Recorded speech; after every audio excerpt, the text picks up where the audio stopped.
As a principal কৰি আছোঁ। Principal হিচাপে কৰ্মৰত কেনেদৰে আগবঢ়াই নিব বুলি ভাবিছে আপোনাৰ দায়িত্ব?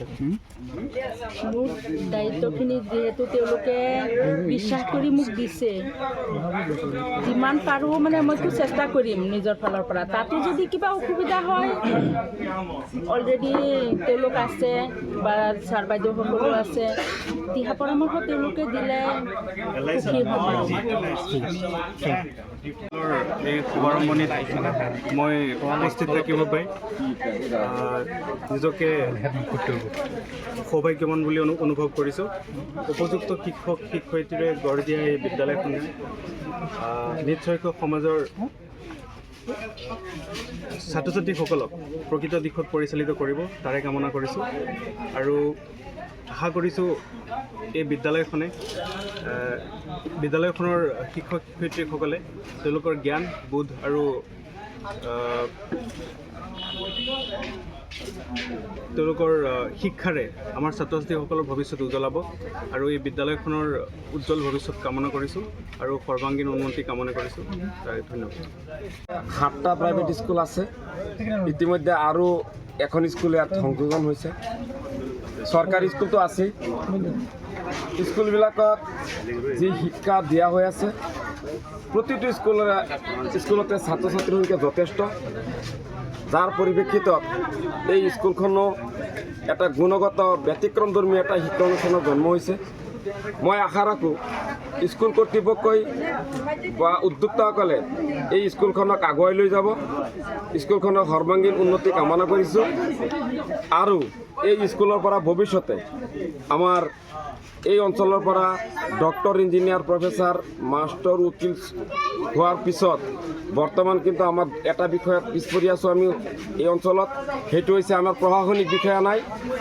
মই আশা কৰোঁ এই স্কুলৰ পৰা এনেকুৱা এটা শিক্ষা মানদণ্ড হওক যাতে আমাৰ প্ৰশাসনিক বিষয়া ইয়াৰ পৰা ওলাই আমাৰ স্কুলৰ নাম, দেশৰ নাম উজ্জ্বল কৰক, তাৰে কামনা মই কৰিম। সংযোজন green valley senior secondary school ইংৰাজী মাধ্যম, আজি ইয়াত আপুনি সভাপতিত্ব কৰিছে, কি ক'ব? ধন্যবাদ বন্ধুবৰ। আজি Bechamari green valley senior secondary স্কুলৰ অনুষ্ঠানত উপস্থিত থাকি নিজকে ধন্য মানিছোঁ। কাৰণ এই অঞ্চলত বিশেষভাৱে বহুকেইটা অনুষ্ঠান আছে আৰু উপস্থিত হোৱা আজিৰ অনুষ্ঠানখনত এটা ব্যতিক্ৰমী অনুষ্ঠান। তেখেতসকলৰ ভিজন আৰু তেওঁলোকৰ উদ্দেশ্য, এই উদ্দেশ্যক সঁচাকৈ সাৰোগত কৰিব লাগিব, কিয়নো ময়ো আপ্লুত হৈছোঁ। তেখেতসকলে কৈছে যে LKG ক্লাছ 1, ক্লাছ 2, 3, 4, 5, 6 ইয়ালৈকে তেওঁলোকে কি কৰিব, এনেদৰে শিক্ষা দিয়াৰ ব্যৱস্থা কৰিছে যে ল'ৰা ছোৱালী তেওঁলোকৰ স্কুলত কিতাপ পত্ৰ লৈ আহিব নালাগিব। তেওঁলোকৰ শিক্ষক শিক্ষয়িত্ৰীসকলে, ফেকাল্টিসকলে ছাত্ৰ ছাত্ৰীক ইয়াতে শিকাব।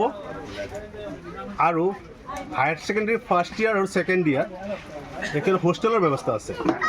কাৰণ আজিৰ যুগত বিশেষকৈ মহিলাৰ ক্ষেত্ৰত যাতায়াত আৰু সময়মতে যোগাযোগৰ ব্যৱস্থা নাথাকা, আৰু আজিকালি কিছু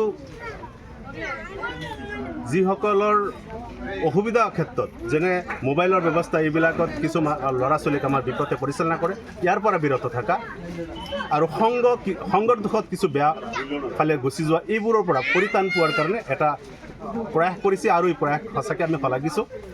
আৰু বিশেষকৈ কৰ্তৃপক্ষ তথা এই এলেকাৰ যিসকল উদ্যোক্তা তেখেতসকলকো আমি ধন্যবাদ জনাইছোঁ।